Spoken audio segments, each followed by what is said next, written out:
اللہ تعالیٰ عنہ بڑے صوفی سے صحابی تھے، صوفی بالکل ایسے ہی تھے جیسے آج مولانا طارق جمیل صاحب ہیں. ہمیشہ حکمرانوں کا ساتھ دیا حضرت عبداللہ بن عمر نے، حتیٰ کہ یزید جیسے ظالم کا ساتھ بھی دیا عبداللہ بن عمر نے. اس لیے نہیں کہ وہ یزید کو برحق سمجھتے تھے، وہ یہ کہتے تھے کہ یزید طاقتور ہے، مخالفت کر کے کچھ بھی حاصل نہیں ہوگا، حمایت کر کے بہت کچھ منوا سکتے ہو. جن لوگوں نے مخالفت کی یزید نے سب کو قتل کر دیا. بات آ رہی ہے سمجھ میں؟ عبداللہ بن عمر نے مخالفت نہیں کی اور وہ اس کے خلاف تھے. وہ کہتے تھے کہ رسول اللہ صلی اللہ علیہ وسلم کی صحیح احادیث ہیں کہ ظالم حکمران کی نجی زندگی پہ ہم بحث نہیں کر سکتے. شریعت کے جو کام وہ کرے گا ہم اس میں اس کی اطاعت کریں گے اور اس کی فرمانبرداری کریں گے. اس کے خلاف تلوار اٹھانا، اس کی مخالفت کرنا، یہ ہمارا طریقہ کار. بولو جی. تو آپ نے مفتی طارق مسعود صاحب کی ویڈیو ملاحظہ کی، اس کے اندر انہوں نے کچھ ایسی جاہلانہ باتیں کی ہیں جس کے اندر علم سقم ہے یا جس کے حوالہ جات ہمیں مطلوب ہیں، وہ اب مفتی طارق مسعود صاحب بھی ان کے حوالہ جات پرووائڈ کر سکتے ہیں. پہلی جہالت انہوں نے یہ داغی کہ جناب جو عبداللہ بن عمر تھے نا، وہ جو ہے وہ ہر حکومت کا ساتھ دیتے ہوتے تھے. اس سے بڑی جہالت کوئی ہو نہیں سکتی. حالانکہ اہل سنت کے اجماعی موقف ہے کہ حضرت علی خلیفہ راشد ہیں اور ان کی حکومت منعقد ہوئی، ان کی مہاجرین اور انصار نے بیعت کی. کیا عبداللہ بن عمر نے حضرت علی کی حکومت کی بیعت کی؟ تو اس وقت سمجھ لیجئے ان کا دعویٰ باطل ہو جاتا ہے مفتی طارق مسعود صاحب کا یہاں پہ کہ عبداللہ بن عمر ہر حکومت کی بیعت کر لیا کرتے تھے. ٹھیک ہے، اب اگلے دعوے کے اوپر چلتے ہیں. انہوں نے کہا عبداللہ بن عمر جو ہے نا وہ صوفی صحابی تھے. معاذ اللہ، یہ تو ان کے اوپر بہت بڑی تہمت ہے. اور صوفی بھی یا حکومتی ملا بھی ایسے کہ ان کو جوڑ دیا کس کے ساتھ؟ مولانا طارق جمیل صاحب کے حکومتی ملا ہونے کے اوپر. کہ جس طرح مولانا طارق جمیل ہے نا ہر حکومت سے فائدہ لینے والے یا حکومتوں سے فائدہ لینے والے، یعنی وہ اشارہ کر رہے ہیں کہ جب عمران خان کی حکومت آتی ہے تو وہاں پہ بھی پہنچ جاتے ہیں، اور جب ویسے نواز شریف کے حکومتی خاندان ہے تو اس کے بھی جنازے پڑھانے پہنچ جاتے ہیں. ٹھیک ہے، تو مطلب اشارہ اس سائڈ پہ انہوں نے کیا ہوا ہے. تو کیا عبداللہ بن عمر ایسے تھے؟ ایسے تو بالکل بھی نہیں تھے. اس لیول کے حکومتی ملا نہیں تھے، حکومتی معاملہ ان کا نہیں تھا جو کہ انہوں نے اپنے مولوی کے ساتھ یعنی مولوی طارق جمیل صاحب کے ساتھ ان کو نتھی کر دیا ہے. کیا بہرحال بات لمبی ہو جائے گی. اگلے سٹیپ کے اوپر چلتے ہیں. انہوں نے ایک اور جھوٹ بولا عبداللہ بن عمر کے اوپر، یا اگر ان کے پاس حوالہ ہے یا ان کے حواریوں کے پاس حوالہ ہے اور امریکہ کے ٹور سے واپس آ گئے ہیں یہ مفتی طارق مسعود صاحب، تو حوالہ پیش کر دیں. کیا انہوں نے دعویٰ جڑا عبداللہ بن عمر کے اوپر کہ جناب عبداللہ بن عمر جو ہے نا ان کا یہ فرمان تھا اور وہ نبی علیہ السلام کی صحیح حدیثیں تھیں ان کے پاس اس حوالے سے کہ جناب آپ نے جو حکمران ہے نا اس کی نجی زندگی کو ڈسکس نہیں کر سکتے، اس کے اندر کوئی آپ کی انٹرفیرنس نہیں ہو سکتی. ٹھیک ہے، یعنی اس سے بڑا جھوٹ نبی علیہ السلام کے اوپر کیا ہو سکتا ہے کہ آپ نبی علیہ السلام کا نام لے کے اور ساتھ میں ایک صحابی رسول عبداللہ ابن عمر کو نتھی کر کے یہ کہہ دیں کہ ان کے پاس صحیح حدیث تھی، اس وجہ سے وہ یہ بات کہتے تھے کہ ہم نے ظالم حکمران کے ساتھ یہ معاملہ کرنا ہے. مطلب یزید کی وکالت نہیں ہے تو اس کے اندر اور کیا چیز ہے. بہرحال یہ ایک واحد یا پھر ایک بہترین ویڈیو بھی یہ ثابت ہو رہی ہے کہ انہوں نے کم از کم یزید کو ظالم تو مان لیا نا، یعنی مفتی طارق مسعود صاحب نے. لیکن اب ہم حوالے کا انتظار کریں گے کہ عبداللہ بن عمر کے پاس کون سی ایسی حدیث تھی جو انہوں نے پیش کی کہ جناب وہ آپ حکمران کی نجی زندگی کو ڈسکس نہیں کر سکتے. اور بھائی پھر حکمران کس چیز کا ہے؟ ان حدیثوں کا کیا کریں گے جس کے اندر ظالم حکمران کے سامنے کلمہ حق کہنے کی پاداش میں اگر آپ کو شہید کر دیا جاتا ہے تو آپ کو جو ہے وہ شہادت کا بلند رتبہ ملتا ہے اور ساتھ ساتھ آپ کو سید الشہداء کا ٹائٹل ملتا ہے. ٹھیک ہے، ہم وہ حدیث بھی کوشش کریں گے آپ کے سامنے لگا دیں کہ جس کے اندر ہے کہ سید الشہداء حمزہ ہے، سیدنا حمزہ علیہ السلام، اور وہ بھی ہے جو کسی ظالم حکمران کے سامنے کلمہ کہے یا اس کی کوئی بری بات دیکھ کے اس کو حق کی دعوت دے اور اس کی پاداش میں اس کو شہید کر دیا جائے. ٹھیک ہے، تو اس کو کیا بولا ہے نبی علیہ السلام نے؟ سید الشہداء بولا ہے.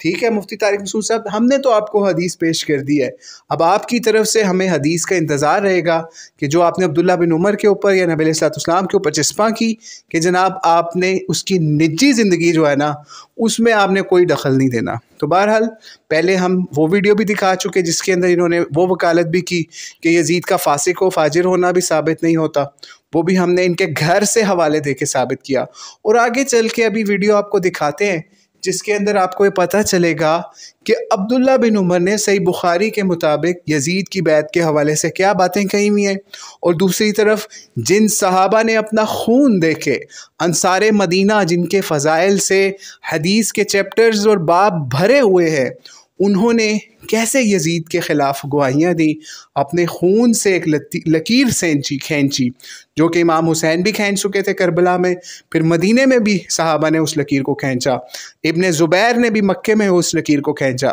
لیکن ان یزیدی ملاؤں کو وہ لکیر یا وہ صحابہ یا وہ اہل بیت قبول نہیں ہے جو یزید کے خلاف، چاہے وہ انصار بھی نکل آئیں، چاہے مہاجرین نکل آئیں، چاہے ابو بکر کے گھر سے ابن زبیر نکل آئے، ٹھیک ہے، ان کو یہ سب لوگ قبول نہیں ہیں، ٹھیک ہے۔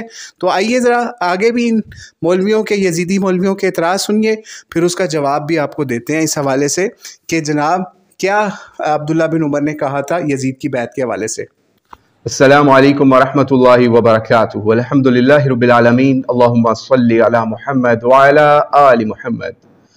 آج کل اکثر ایسے ناسبی فکر سے متاثر لوگ سوال کرتے ہیں، بلکہ آرگومنٹ پیش کرتے ہیں کہ جب اہل مدینہ نے واقعہ حرہ کے موقع کے اوپر یزید پلید کی بیعت توڑنا شروع کی تو اس کے اوپر ابن عمر نے ان لوگوں کو روکا، اور اس کے بارے میں بخاری شریف کی روایت بھی پیش کرتے ہیں۔ عبداللہ بن عمر رضی اللہ تعالیٰ عنہ نے کہا کہ ہم نے یزید کی بیعت کی ہے، اللہ اس کے رسول کے نام پر بیعت کی ہے، جو کوئی یزید کی بیعت کو توڑے گا، دوسرے کسی کی بیعت کرے گا تو میرا اس سے کوئی تعلق نہیں۔ موجود ہے ہوا کیا تھا کہ کچھ لوگ یزید بن معاویہ کی بیعت کو توڑنے لگے تھے۔ اس وقت عبداللہ بن عمر رضی اللہ عنہ عبداللہ بن مطیع کے پاس گئے اور انہیں جا کر انہوں نے کہا کہ خبردار، یہ تم نے یزید کی جو بیعت کی تھی، اللہ اور رسول کی بیعت کی تھی، تمہیں قطعاً اختیار نہیں کہ اللہ اور اس کے رسول کی بیعت توڑو۔ تو آج اس بات کو یہ ہمارے ہاتھ میں کتاب ہے دفاع امام حسین، جو کہ ایک اہل حدیث عالم دین مصطفیٰ المصفی صاحب نے لکھی، انہوں نے اس شبہ کا ازالہ کیا باقاعدہ۔ آئیے اس کا یہاں سے ہی اس عالم دین، گریٹ عالم دین کی، حسینی عالم دین کی بات کو یہاں سے پڑھتے ہیں۔